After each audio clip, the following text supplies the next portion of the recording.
Imagine standing on the deck of a small wooden galley, the salt spray stinging your eyes.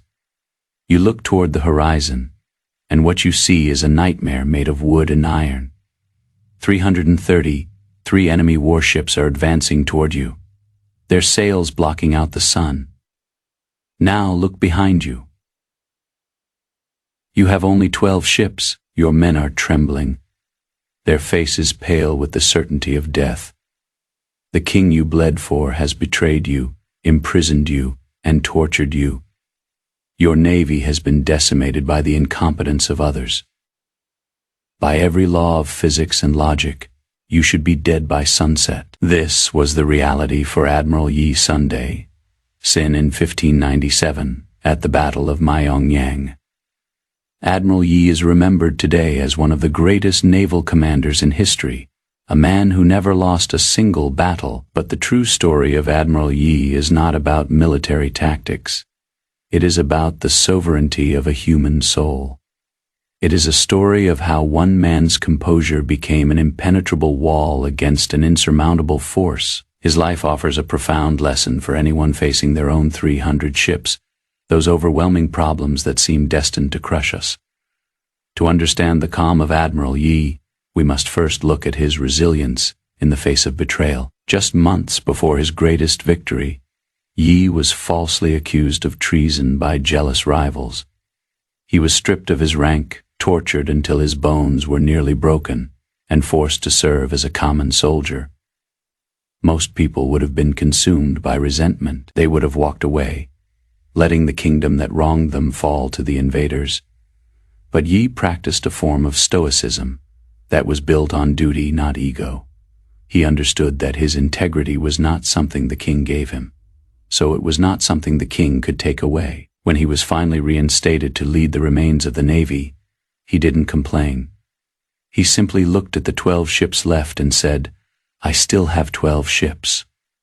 On the morning of the battle, the Japanese fleet entered the Myeongyang Strait, a narrow body of water known for its treacherous, roaring currents. Yi's generals were terrified. They begged him to retreat. But Yi knew that control is often a matter of perspective. He knew he could not control the number of enemy ships, but he could control the environment of the battlefield.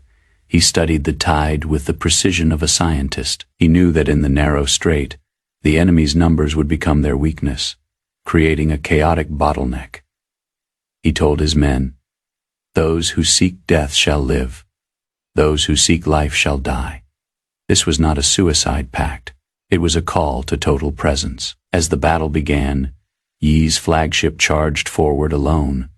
For hours he stood on the deck, a target for thousands of snipers. Yet he did not flinch. His silence was more powerful than the thunder of the cannons. He was practicing detachment. He had already accepted the possibility of death, and in doing so, he became fearless. When his other ships saw their commander standing firm against the entire Japanese navy, their fear began to dissolve. Courage is contagious, but it requires a source. Yi was that source. He didn't lead through commands. He led through the vibration of his own soul. Then, the miracle happened. The tide turned. The roaring current of the strait reversed direction, slamming the massive Japanese fleet into one another.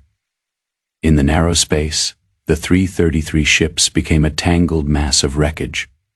Yi's 12 ships, smaller and more maneuverable, began to systematically destroy the enemy. By the end of the day, 31 Japanese ships were sunk, and the rest were in full retreat. Yi had not lost a single ship. He had achieved the impossible not through luck, but through focus. He ignored the noise of the 300 ships and focused on the reality of the current. The life of Admiral Yi Sunday. Sin teaches us that mastery is the ability to remain still while the world is in motion. We all face moments where the odds are 12 to 300. We face health crises, financial ruins, or the betrayal of those we trusted. In those moments, we often panic. We look at the 300 ships and forget that we still have 12. We forget that the tide of life is always moving, and if we can just stay centered, the current will eventually turn in our favor. Admiral Yi's inner citadel was built on the foundation of selflessness. He didn't fight for glory. He fought because it was the right thing to do. This gave him a form of invincibility.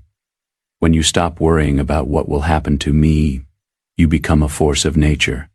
You become the silence at the center of the storm. This is the ultimate healing, the realization that your value is not determined by your success, but by your fortitude. Today, whatever armada is facing you, remember the Admiral in the roaring strait. Do not count the enemy's ships. Count your own virtues. Practice the art of observation over reaction. Understand that your greatest weapon is not your resources, but your composure.